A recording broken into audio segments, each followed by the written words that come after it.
এই গরমে দূষণে শহরে ইট পাথরের জঙ্গলে হাঁপিয়ে উঠেছেন, আর ভালো লাগছে না। একটু সবুজ দূষণমুক্ত জায়গার খোঁজ করছেন,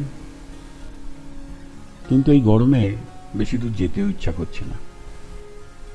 আজ খোঁজ দেব এই শহরের বুক চিরে থাকা শান্ত, স্নিগ্ধ হ্রদ এবং সবুজের ঠিকানা, প্রাকৃতিক সৌন্দর্যে ভরা রবীন্দ্র সরোবর। রবীন্দ্র সরোবর হল ভারতের পশ্চিমবঙ্গ রাজ্যের দক্ষিণ কলকাতায় অবস্থিত একটি কৃত্রিম হ্রদ এবং পার্ক। 1920 সালে কলকাতা মহানগর অঞ্চলে উন্নয়নমূলক কাজের জন্য কলকাতা ইমপ্রুভমেন্ট ট্রাস্ট, সংক্ষেপে সিআইটি, প্রায় 192 একর জলাভূমি জঙ্গল অধিগ্রহণ করে। তাদের উদ্দেশ্য ছিল আবাসিক ব্যবহারের জন্য এলাকাটি উন্নতি করা, রাস্তাঘাট উন্নত করা, সংলগ্ন কিছু জমি উঁচু ও সমতল করা এবং হ্রদ ও পার্ক তৈরি করা। হ্রদটি খননের নেতৃত্বে ছিলেন সিআইটি প্রথম চেয়ারম্যান সিসিল হেনরি বোম্পাস। কলকাতা পৌর কর্পোরেশনের প্রধান প্রকৌশলী এমআর অ্যাটকিন্স এবং শিবপুর বি কলেজের পাস আউট একজন তরুণ বাঙালি প্রবোধচন্দ্র চ্যাটার্জি। প্রাথমিকভাবে এটি বম্পাস হ্রদ নামে পরিচিত ছিল। এটি মূলত ঢাকুরিয়া হ্রদ নামে পরিচিত। 1958 সালে মে মাসে সিআইটি বাঙালি লেখক এবং নোবেল বিজয়ী রবীন্দ্রনাথ ঠাকুরের প্রতি শ্রদ্ধা জানাতে হ্রদের নাম পরিবর্তন করে রবীন্দ্র সরোবর রাখে। এখানে চারপাশ সবুজে ভরা কৃত্রিম হ্রদ ছাড়াও রয়েছে অনেক আকর্ষণীয় দর্শনীয় স্থান। 1 নম্বর দ্বার, যেটি ঢাকুরিয়া থেকে যাওয়া যায়, ঢোকার আগে দেখতে পাবেন একটি বুদ্ধিস্ট টেম্পল। গেট থেকে ঢুকেই বাঁ হাতের দিকে হাঁটতে হাঁটতে প্রথমে আপনার চোখে পড়বে 3টি কামান।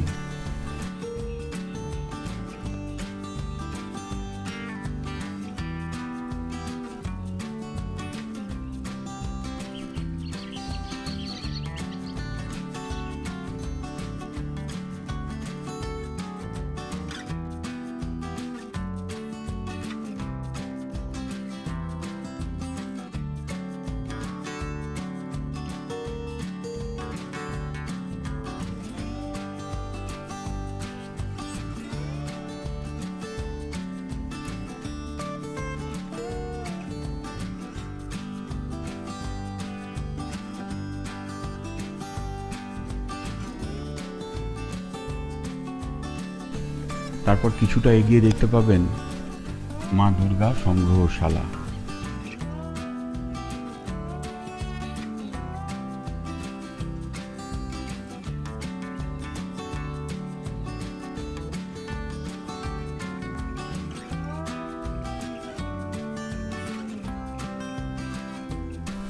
যার নাম মা ফিরে এলো।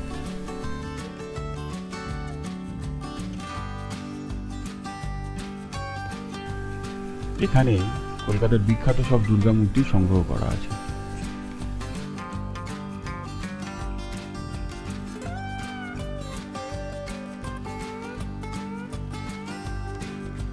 সংগ্রহশালাটির চারিদিকে টেরাকোটার কাজে সুসজ্জিত। ভেতরে অপরূপ মনোরম মায়ের মূর্তিগুলি পরপর সাজানো আছে।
এই সমস্ত মূর্তিগুলি দর্শন করে বেরিয়ে